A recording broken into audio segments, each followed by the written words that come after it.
Eu sou Helder Kelvis. Eu sou Tati Montu.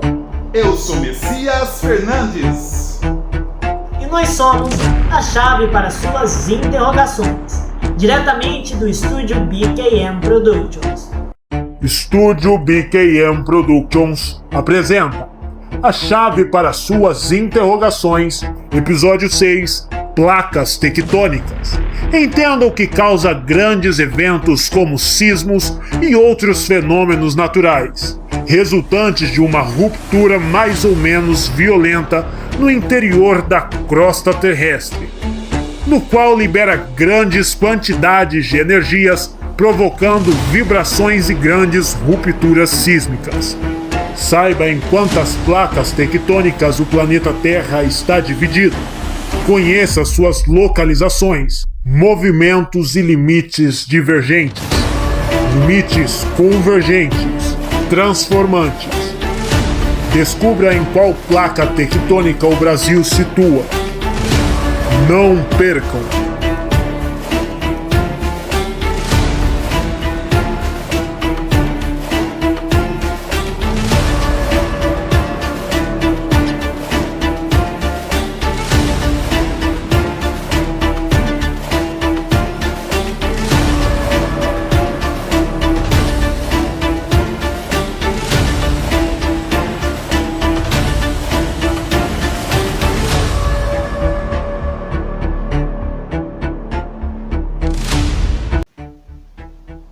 Placas tectônicas.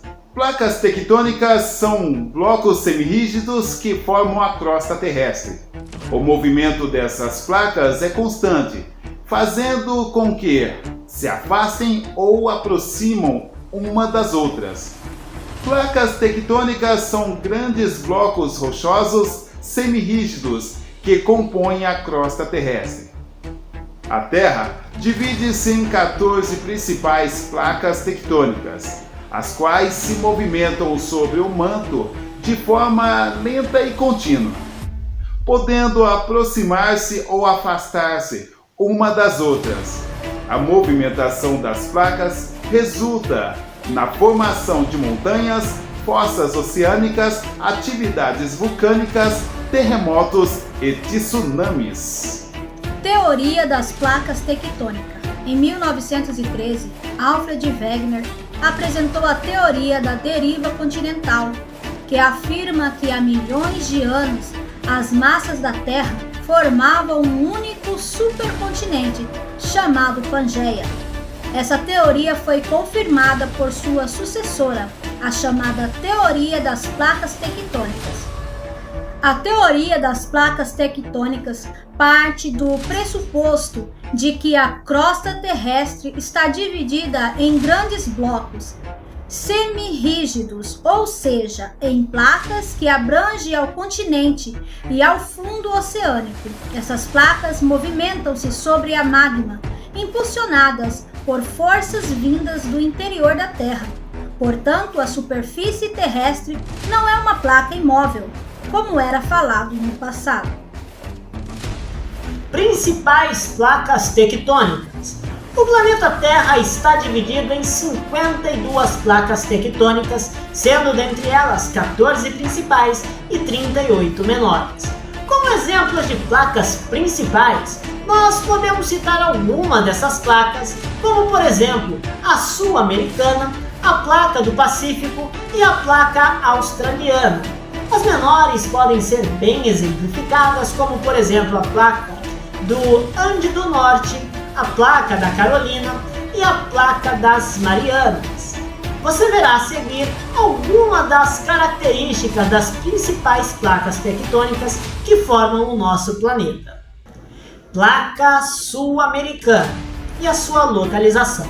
Ela abrange a América do Sul e estende-se até a dorsal da Mesoatlântica. A sua fronteira leste faz limite divergente com a placa africana. Ao sul, faz limite com a placa antártica e com a placa escotia.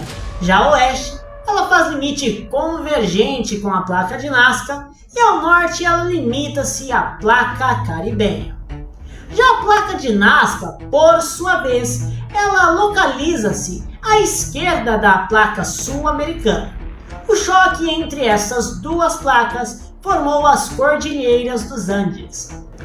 Placa do Pacífico abrange uma boa parte do Oceano Pacífico, limitando-se ao norte com a placa do Explorador, com a placa de Juan de Fuca e a placa de Borda.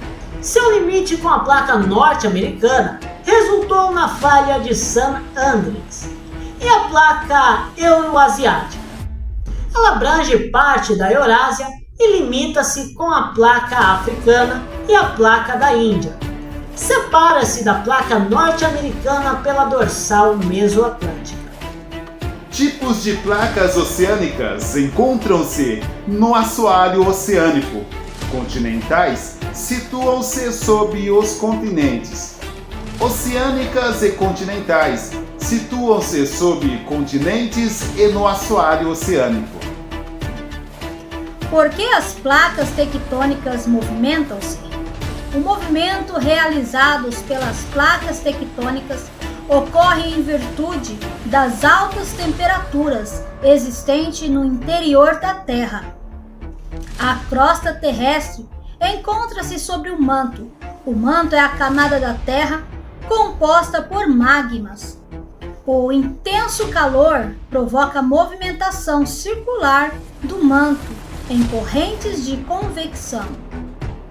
Esses movimentos convictos transferem calor do núcleo, chamada mais interna da Terra, para essas chamadas mais internas, provocando as movimentações das placas, levando ou à junção ou à separação dos continentes.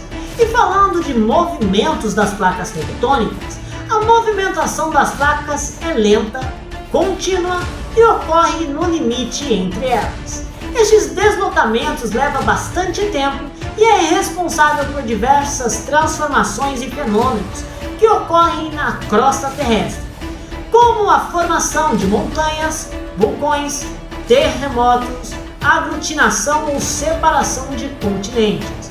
Os movimentos das placas tectônicas podem ser laterais, de afastamento ou de colisão. Limites das placas tectônicas. Limites das placas tectônicas correspondem às zonas de encontro entre as placas, ou seja, são as fronteiras ou margens das placas nas quais ocorre intensa movimentação, como atividades sísmicas e vulcanismo. Limite divergente. No movimento divergente, as placas afastam-se uma das outras, formando fendas e rachaduras na crosta terrestre. Assim, quando ocorre o movimento das correntes convectivas ascendentes, o magma do interior da Terra atravessa as fendas, sendo levado para a superfície. O magma então refria-se e é acrescentado às bordas das placas, que aumentam de tamanho. A separação das placas oceânicas dá origem às dorsais mesoceânicas, cadeias montanhosas submersas no oceano, que provocam a expansão do fundo oceânico, originando terremotos e vulcões. Já a separação das placas continentais pode originar terremotos e formar vulcões e vales em rift, região em que a crosta terrestre sofre uma fratura, provocando afastamento das porções vizinhas da superfície terrestre, como aqueles encontrados no Golfo da Califórnia.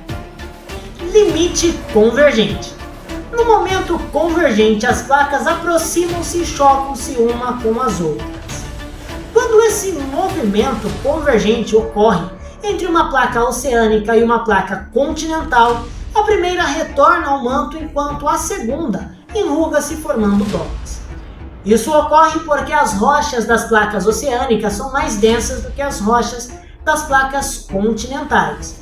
Quando ocorre um choque entre duas placas oceânicas, apenas uma das placas afundará, no caso a mais densa entre as duas. E quando um choque ocorre entre duas placas continentais, não há afundamento das placas, visto que a densidade das duas é a mesma. Logo, ambas vão sofrer um dobramento. Um exemplo desse tipo de choque foi o que aconteceu entre as placas sul-americana e a placa de Nazca, que deu origem às Cordilheiras dos Andes. Limite transformante. No movimento transformante, as placas deslizam uma em relação às outras, provocando rachaduras na região de contatos entre as placas. Nesse movimento, não há destruição nem criação de placas, podendo, em alguns casos, originar falhas. Um grande exemplo de movimento transformante ocorreu entre a placa do Pacífico e a placa Norte América, resultando na falha de San Andreas, no estado da Califórnia, nos Estados Unidos. Placas no Brasil. O Brasil situa-se no centro da placa sul-americana, que possui uma área de 43,6 milhões de quilômetros quadrados e aproximadamente 200 quilômetros de espessura. Essa placa move-se para o oeste, afastando-se da dorsal mesoatlântica e aproximando-se das placas da Nazca e do Pacífico. Por estar localizado exatamente no centro da placa sul-americana, o Brasil quase não sofre grandes abalos. Há no país ocorrências de sismos de pequenas magnitudes decorrentes dos desgastes da placa.